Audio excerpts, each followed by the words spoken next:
Nice way to go. Keep it going. Good job, guys. All right, Paul. I see you.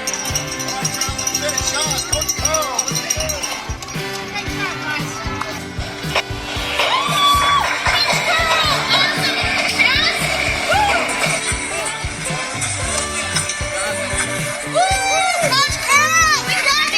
Hey there, it's Coach Curl here, and welcome to episode 249 of the Today's Leader podcast. It's my pleasure today to share an amazing conversation that I had with Jennifer Thornton. Now, Jennifer is a leadership coach specializing in the power of teams. Now, as Jen says, running a high-performance team always boils down to two things: adopting a perfect fit hiring process and developing each hire according to their own individual and job-specific talent gaps.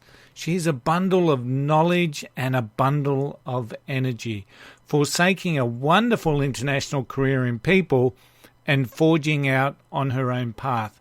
As she describes in the interview, she had an Instagram-perfect career, but she chose to follow her purpose. Jennifer developed her expertise in talent strategy and leadership development over her exciting 20-plus year career as a HR professional. She led international teams across Greater China, Mexico, the UK and the US to expand into new markets, manage brands and franchise businesses. Now, there is a stage in the conversation where I share a story about a retired surfer and didn't mention his name. Now, his name is Freddie Patacia, and sincere apologies for that slip. And now, after a word from one of our partners, it's my pleasure to bring you Jennifer Thornton. The podcast is brought to you by Think and Grow Business, the home of the Think and Grow Business Mastermind. If you're serious about growing your business, get serious and join a mastermind group today. Find out more at thinkandgrowbusiness.com.au. It's my pleasure to welcome Jen Thornton to the Today's Leader podcast. Welcome, Jen. Thank you for having me. It's great to be here today. Tell me a little bit about the Jen Thornton story. Oh, gosh. So I won't go back too far, but most of my entire life I spent in retail. Believe it or not, young in my life was like, I can't wait to work in a mall. I really love to shop. So why would you not want to work in a mall, right? Yeah. And so I spent a good portion of my career in retail. And the first half of it was in the operations side. And I did actually work in the mall. Dreams do come true. And I started as a store manager like a million years ago. But as I progressed through retail, I learned that I got my results different than my peers. My peers were highly competitive and they wanted to win because they wanted to be number one. I was typically number one because I built great teams. And so then I moved over into the HR side of things and, took a turn at all different pieces of that HR portfolio. There's lots of different ways to do that. And then by the time I left corporate America, I was the head of international HR for a large global retailer and got to have great teams in Hong Kong and Shanghai and London and Mexico. I mean, just an amazing experience. That would have been. Yeah, it was so great and so much fun. I learned a ton. Oh my gosh, I could write volumes of everything I learned doing international work. But, it got to a place where I wanted to do something that was mine and I wanted to get really specific and help people in a way that I knew I could. And so about 4 years ago, I started 304 Coaching. And today we help organizations create talent strategies that match their business strategies so that business strategy that you want to come to life actually does because you have people in the right places to do it. Absolutely. I'm intrigued by the name 304 Coaching. Where did that come from? So I get a call before I even left my corporate America job because a friend knew I was going out on my own and she said, I need you to come in tomorrow to talk to our CEO and pitch to him. And I was like, I don't even have a name yet for my company. And she said, you better find one tonight. And I was like, oh my goodness, what am I going to do? And so 304 is a combination of dates that were important to me. And so it was kind of my lucky number. So I went with 304 and it's been lucky ever since. Awesome. That's great to hear.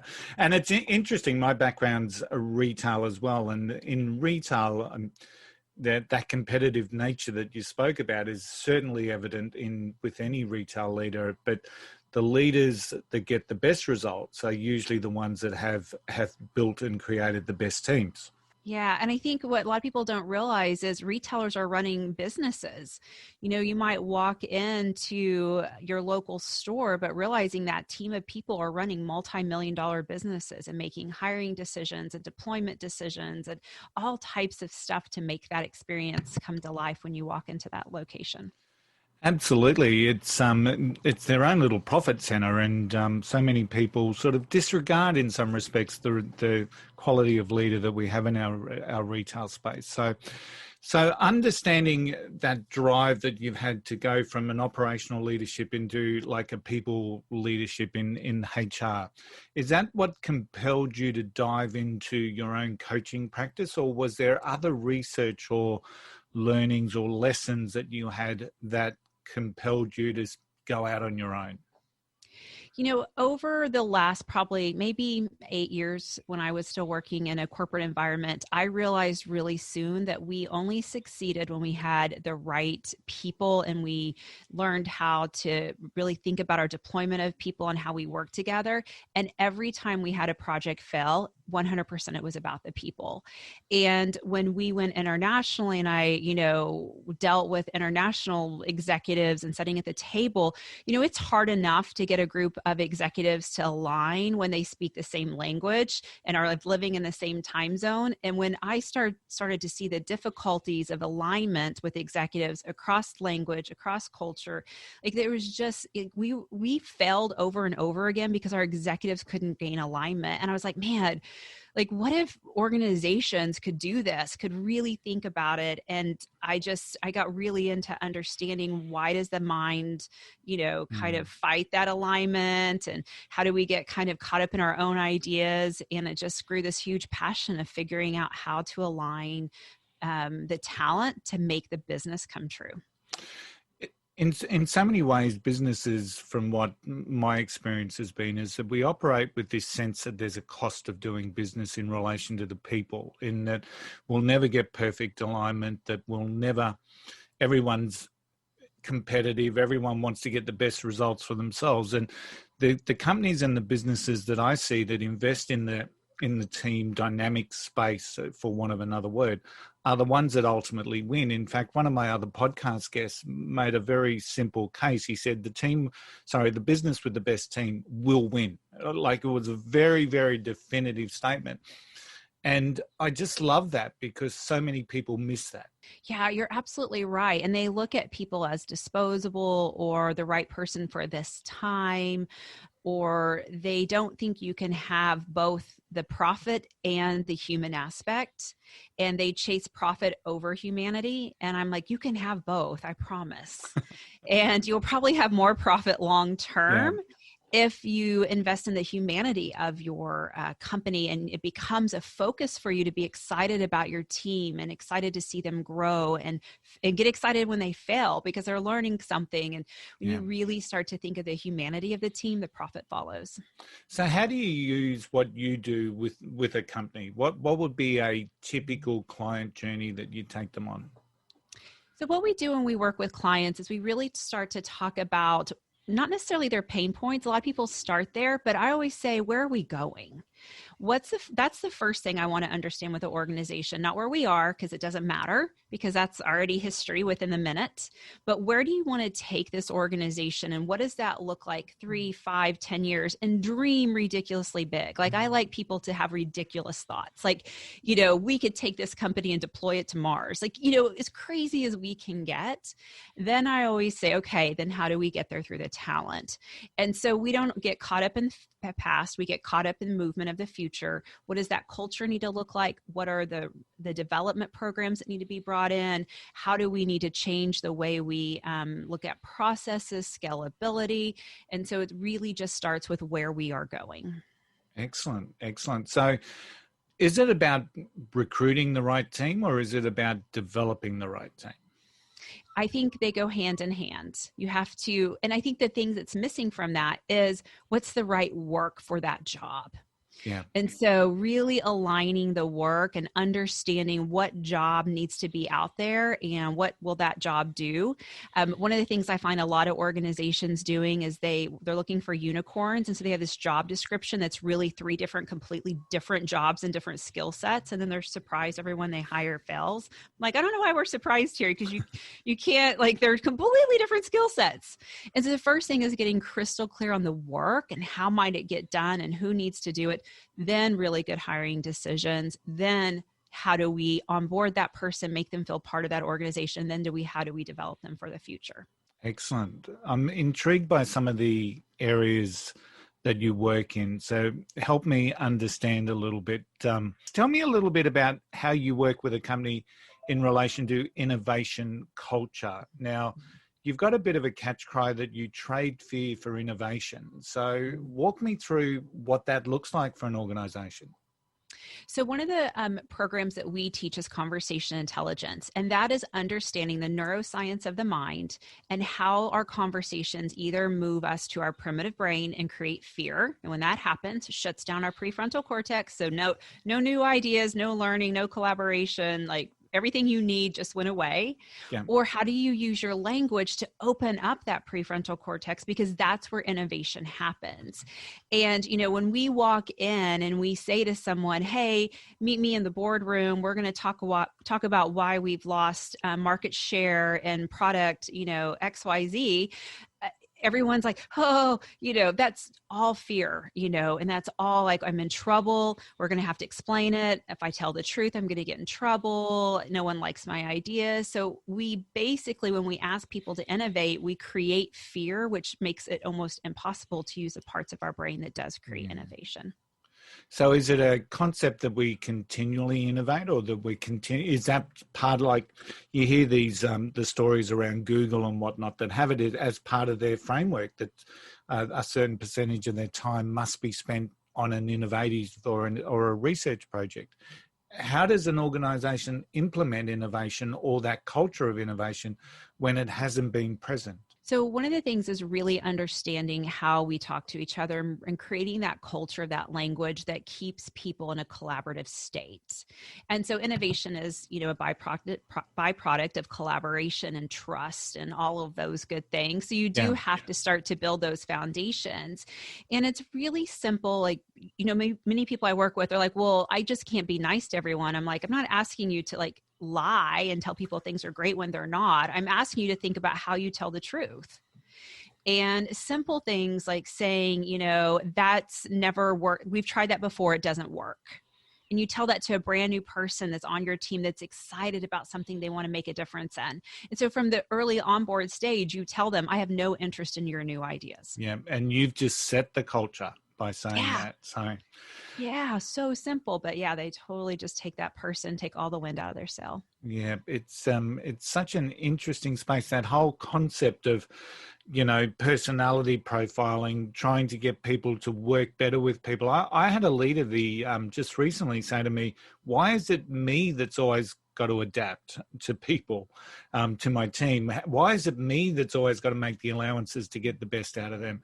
And I said, it's because you're the leader and you want to get the best out of them. Yeah, I think that, sometimes we don't want to adapt, or we don't want to, we think that since we're the boss, everyone should be, change their personality to adapt to us. But then what you're doing is you're saying, I hired you because of your skills, but yet when you show up, I don't want you to use them. I want you to do it the way I want to. Yeah. And leaders that treat everyone the same are the ones that are just what I would call a lazy, ineffective leader, because they're not adapting. Sometimes you need a pat on the back, and other times you need a boot up the backside. And a good leader understands that with their people. What is it that they need right now to keep them going? So Jen, who's inspired you in your leadership journey? Oh my gosh, that list is really long. So many different people and so many different pieces of my life. I think, one of my mentors that I really she changed my life, and that is Judith Glacier. And she is the woman who developed the concept of conversation intelligence. She spent over 40 years, studying the neuroscience of the mind and the chemicals release in conversations, and how does that, drive business results. And after studying underneath her, I was like, dang it, why didn't I know all of this all these years ago? Who knows where I'd be? I could be like running the world. Who knows? But her quest and her desire to really understand how to positively impact humans in the workplace and then business results was a huge inspiration. And I learned so much from her. Yeah, it's all part of our journey, isn't it? We pick things up when we're ready to pick them up. So there have been so many times I had a feeling like yourself, why didn't I know this earlier? Or why couldn't I have been more mature at this particular point of my leadership journey? But that's part of the journey. I mean, we don't start out as perfect leaders, and each and every day, what's the leadership occurs daily, not in a day, which is a John Maxwell quote. And because it is, we develop ourselves as leaders each and every day, and we try and we fail and we fall over and we get back up. So how do you deal with how do you deal with the inevitable failures that you've, obviously everyone's had them during their career? How have you dealt with failure? How I have dealt with in the past and how I deal with them today look really different. In the past, I set in the, I'm in trouble. Everyone thinks I'm not smart enough, or, gosh, I should have known every little tiny, detail of this huge project, and really beat myself up. And what I know now today is that doesn't provide me space to learn.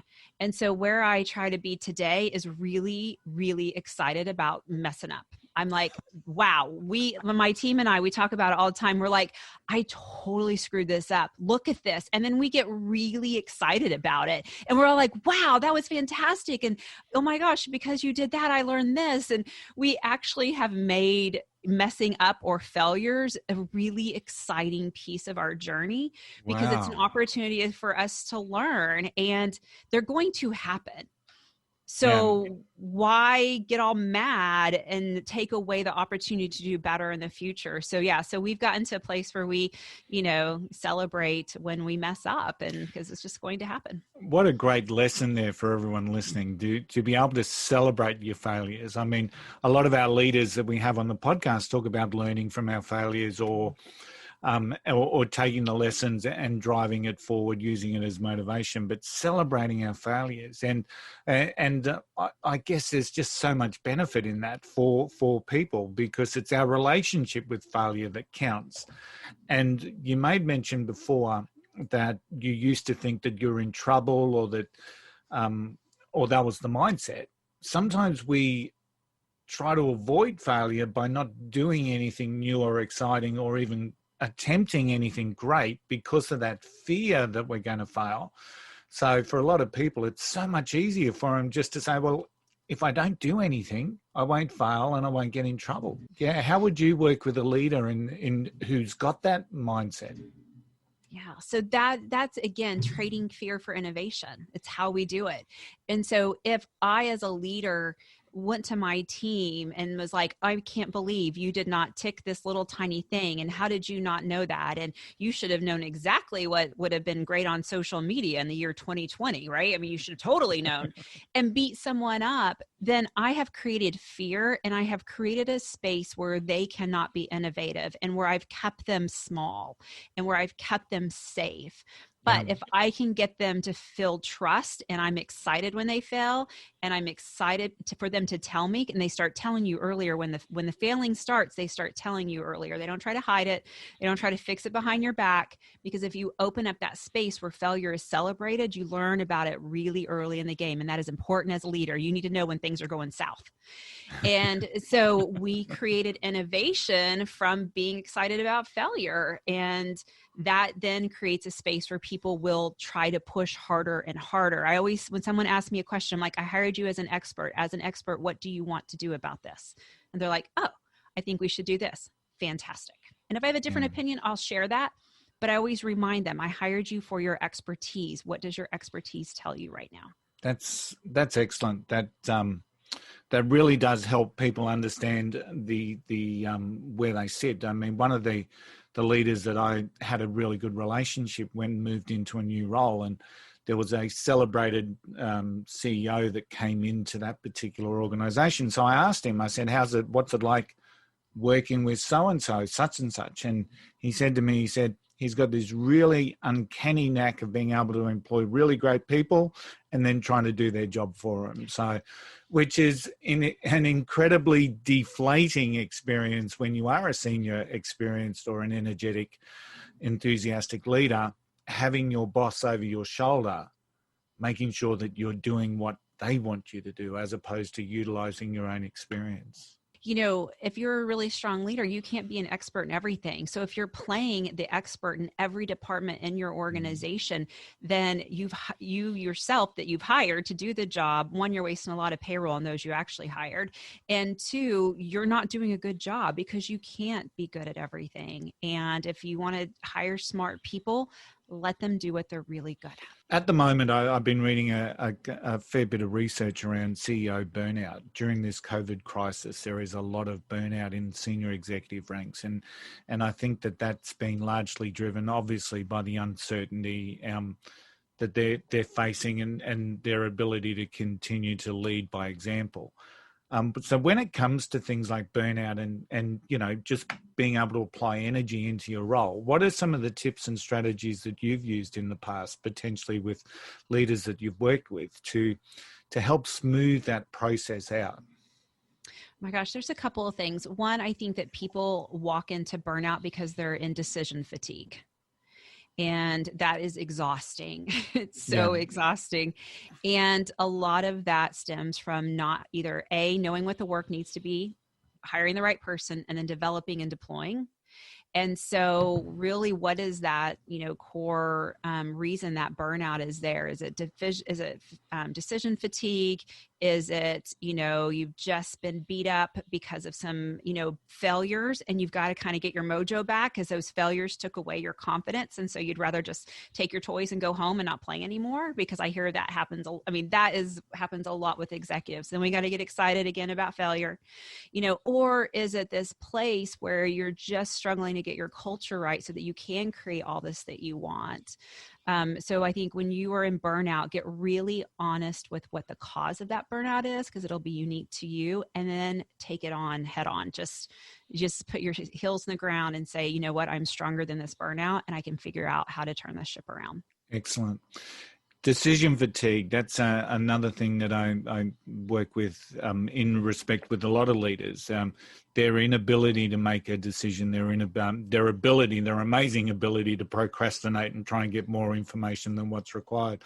And I'll often share a story. Now, I'm sure I read this in 1 Minute Manager going back about 20 years about a leader that would make very firm, quick decisions. And when asked about it, he actually said, well, you know, every morning before I leave the house, I put X amount of, I just grab a handful of, and I think it was coffee beans. I'm still not quite sure of the details, but I'm sure he said coffee beans. But I don't know why you would put coffee beans in your pocket. But anyway, and whenever his team would come to him with a decision, he'd just put his hand in his pocket, unbeknownst to everyone else, grab a handful. And if he grabbed an odd number, the answer was yes. If he grabbed an even number, the answer was no.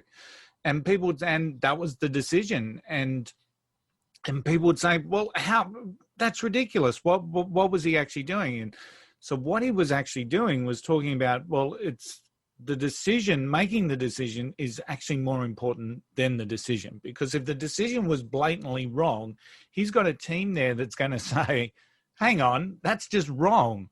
And if the decision was, well, the one that you're going to, you then start to manage the decision. So it's a really interesting way to look at it, because the people waiting on the decision are the ones that actually need the decision. So whatever that decision is, make the decision, and then we manage that decision on a daily basis. It's really interesting. So what are you currently reading, Jen, at this moment in time?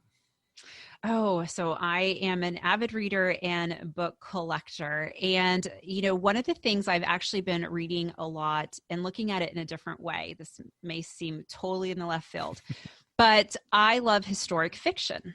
Oh, And when you read historic fiction and you start to think about how decisions were made at one point and what's that long-term effect on it, it like I start to kind of imagine things differently. So just something simple. I just finished The Lions of Fifth Avenue, and it's a story about this lost book and the big, New York City Public Library.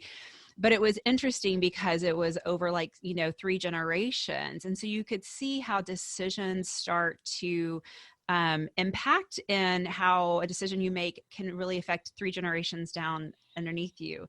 And I think about organizations as generations. And so you have those fresh out of college people you hire, you have your first time managers, you have your early directors, you have your executives, and they're generations of leaders that you're developing. And so I know that probably seems out of the left field, but I really think about this generation living and think about generations in the workplace. So historic fiction helps me kind of put that into perspective. And it's where you get your inspiration from, obviously. I mean, I wouldn't personally find historical fiction one of those things that would rock my boat. But anyway, but it's where you find the inspiration. Like I surf, and, I've got a whole list of surfing analogies where you get into trouble or have a great day on the board, and how it equates back to something in a leadership or a business world. So it's about where you find that inspiration and how you can share those stories, because storytelling is so relevant in the occupations that we're in. So my favorite leaders I ever had a surfing analogy. It's so funny you bring that up. He always said, as a surfer, you don't take every wave, you take the right wave. Yeah. And he used to always talk about that. So it's interesting you bring up surfing, because he was a great leader and I learned a ton from him. But he really taught me, you don't take every wave, you pick your wave. Absolutely. And one of the best things that in relation to surfing is that you've got to cop a couple of waves on the head before you can get out the back. So, and if you can't get out the back, you're not going to catch a wave. So the reality is there's a lot of energy that's provided that you've got to give out to work through the whitewash and get out the back. So there's so much the right wave. I like that. And one of my favorite surfing quotes was actually, there's a gentleman who was retiring and they interviewed him, and he said along the lines of, so many people will have said that I've given up on my dream, but the reality is, because he never made world champion, and which is what everyone in the pro surfing ranks wants to do. So he said, some people will say I'm giving up on my dream. I say I've been living my dream. And to me, that is so relevant, because for him, the journey of trying to reach the goal was the dream. And so many people, once again, lose sight of that. The joy is in the journey. The joy isn't in the achievement. The achievement ticks over. And as you know, you're a bit of a neuroscience nerd like myself. And as we know, that achievement passes really quickly. And then all of a sudden we're going, well, what's next? So the joy has to come from the journey. So what books had the biggest impact on you? So I think that there's a few. Conversation Intelligence, that Judith Glasser wrote, was a big one. But one of the very first leadership books I ever had was Jack Canfield, and it's Success Factors. Okay. It's fantastically written. It's like 52 principles. If you follow them all, you'll be rich, beautiful, and famous, kind of thing, right? And I'm like, 52? How will I ever remember all of this? But I remember reading it, young. I was probably in my 20s. But one of the very first pieces of this book was, you can't be responsible for what happens to you, but you can only be responsible for how you respond. Yeah. And so that really hit home with me. And then each little principle is like this great nugget, right? And you kind of can pick all those up. But it was around, controlling how you respond, taking opportunity. But it's just a great book. But it was like my first leadership book that made me fall in love with them. And I went from there with them. But yeah, it's a fun one. And he's updated it several times over the years. And he's great. And it's still 52, so one success factor a week for a year. It seems like. I know.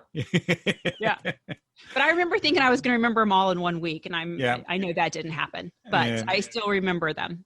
Well, we talk about maturity as a leader. I did Leadership Gold as my very first book, and that's a book by John Maxwell, which has got 26. So at least he thought about one factor a fortnight. So, but once again, it was like I couldn't put it down, and then I couldn't understand why things weren't getting better for me, because it's one thing to read, it's another thing altogether to apply what we've learned. And, and I talk about maturity of leadership quite often, because you might have the right intention, but if you haven't got that level of maturity to actually say, okay, well, this is how I can apply that, it's only ever going to be a little piece of knowledge that sits in the back of your mind. So, Yeah. And have you read Talking with Strangers? That's No. by Malcolm Gladwell.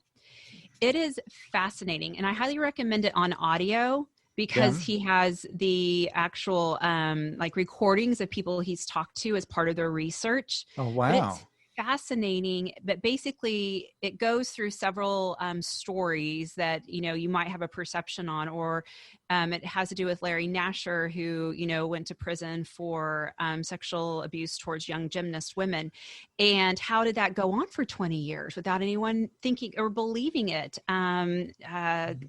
It's got several different examples of that, but it talks about how our brains don't do a great job of reading people, and how our brains tell us really good stuff about people, because it'd be horrible to live in this world where you thought everyone was a con artist. Yeah. And how we think we can read people's facial expressions, and he did some research on the show Friends. But it's fascinating, because it really makes you stop and think, I don't know people the way I do. I have to have conversations to get to know that person. I can't make a judgment by their body language. And people talk about leadership and read body language. I tell the opposite. I go, body language is a lie. Yeah. I can put a smile on my face and be thinking horrible things about someone. And so it's a really fascinating read about how the mind takes in body language. And then we haven't even mentioned, the people that understand the dynamics of how people are making judgments about us and manipulate what it is that they're doing to give you potentially a bit of a false impression. So snake oil salesmen come to mind. So Jen, with yourself, what's the vision going forward? Oh gosh, what a good big question. I think for what my vision is going forward is I really want to create a platform that provides people opportunity to be the best leader they can, and not because of business results, because let's face it, we all get paid for results, and that's why people bring me in, for the business results. But I look at it as, how can I impact communities? And when leaders treat their teams well, those adults go home and they treat their friends and family and their community better. If you've had a bad day at work and you go home and have dinner with your son, you're probably not the best you. And then your son has to go and do his homework, or get up the next day and go to work and be like, ugh. But if you had an amazing day at work and you just feel great about yourself, and you go home and you treat people and you make them feel better about themselves, then communities get better. And for me, it's about community, and it's about, creating leaders for, yes, check the box business results. But at the end of the day, I know I can help create better communities too. That's so powerful. That's really cool. So and our circle of influence is just sitting there.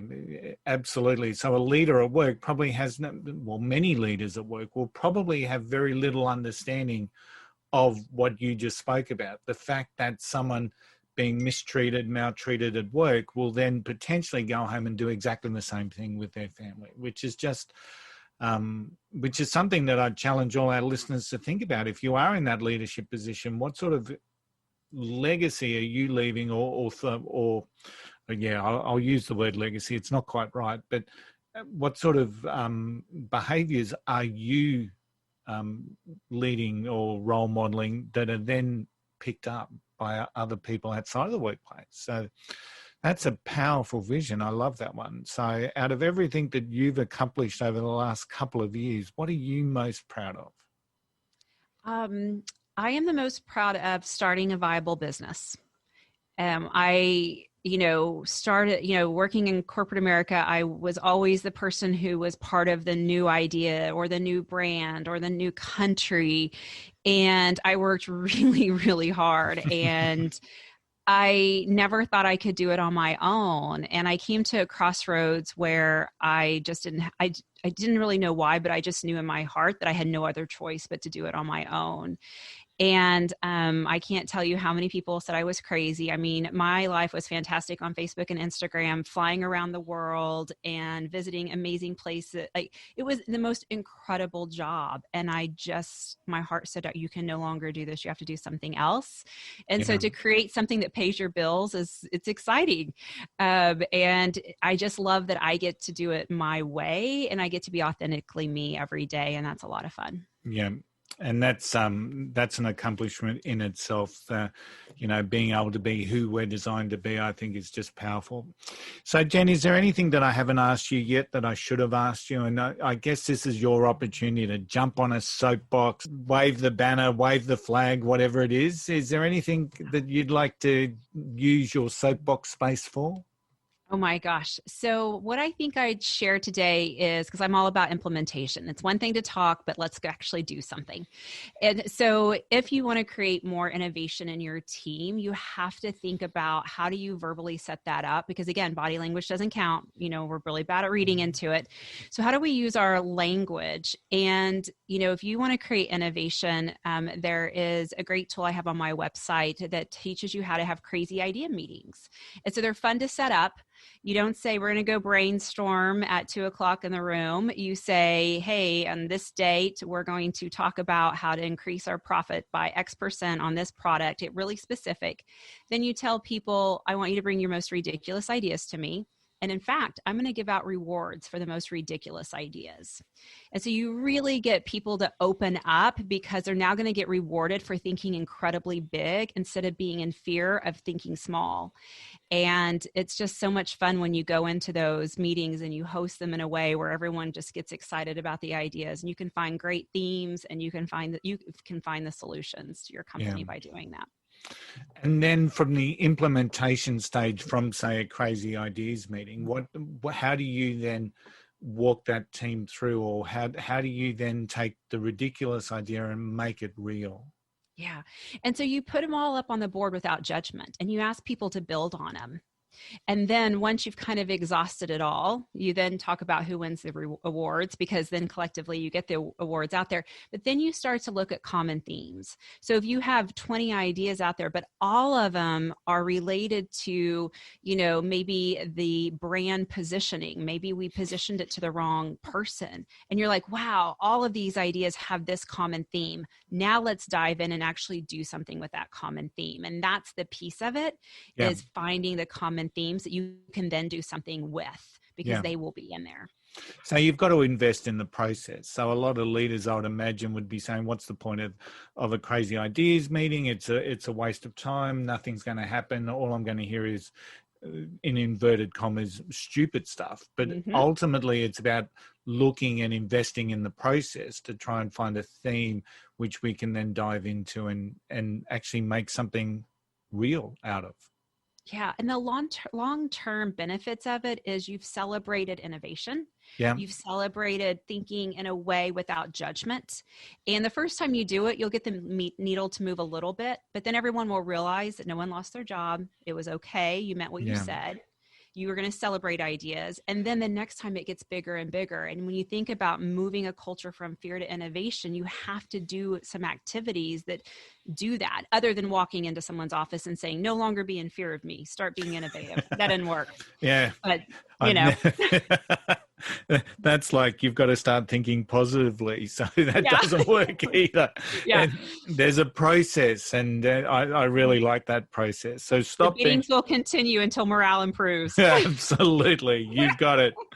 So Jen, this has been a wonderful conversation. How can people connect with you? So I'd love to connect with you on LinkedIn. You can find me at Jen Thornton, A.C.C., or you can connect with me on my website at 304coaching.com.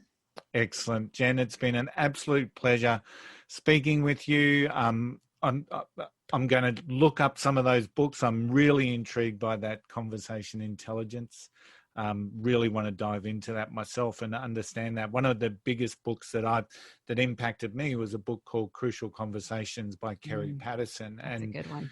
It just continually comes up when I'm working with leaders into helping them communicate so much better. So anything that can build further knowledge and application for myself is always appreciated, as I'm sure it will be for the listeners. So thank you very much for your time today. And I look forward to our continuing connection. Thank you so much. It was a ton of fun. Join the group of people impacted by seriously simple stuff to get you unstuck. The first book by Tony Coach Curl. Available at Amazon, Tony's Simple Stuff provides the tool for people to master your life and aspirations. 20% of every book sold supports Carter's cause. Now, who gets really excited about messing up? Now, one of the key aspects of the work that Jen does, and what she spoke about during our conversation, was trading fear for innovation. And this is so important for leaders. Unfortunately, many leaders stifle innovation. So whether it's through sticking with the tried and tested, having a belief or an attitude of that's not the way we do things around here, the culture they create is of stifled innovation. And often they do this unknowingly and unwittingly. But for others, for other leaders out there, they are intentionally stifling innovation. And also, this is maybe to keep people in check and in control. So for a leader, innovation and continuous progress is so important today. And if you don't have a process to embrace brainstorming or generation or any process that can generate creative ideas, you seriously are behind the 8 ball. Now, as Jen mentioned, you can contact Jen on LinkedIn or at the 304 Coaching website. Both links are in the show notes.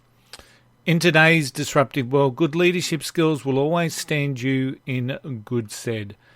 If you are looking to build better leadership skills, check out the Today's Leader website at todaysleader.com.au. Our website showcases our podcast and our magazine, and we are now pleased to say that the masterminds are now available from the Today's Leader website. These have been supported by our network sites, and Today's Leader is now a platform. It's a platform for a collective mindset for the leaders and entrepreneurs of today, forging the path of success for tomorrow. The mindset to make a difference, the ability to create an impact. Think and Grow Business hosts our Today's Leader Masterminds. Think and Grow Business, where we focus on personal, professional, and business growth. Book your free 30-minute discovery call right now at thinkandgrowbusiness.com.au. Don't forget our online academy. The Coach Curl Academy has over 78 programs which help build a better you. Now join for just $1 for the first 30 days. The academy equips you, enhances your mindset, your leadership, and your business skills and knowledge. Check it out at thecoachcurlacademy.com. Don't forget, you are standing stronger, braver, and wiser. And whatever you do, wherever you are, don't forget the golden rule. You know what that is. Just don't be an asshole. I'll see you next week.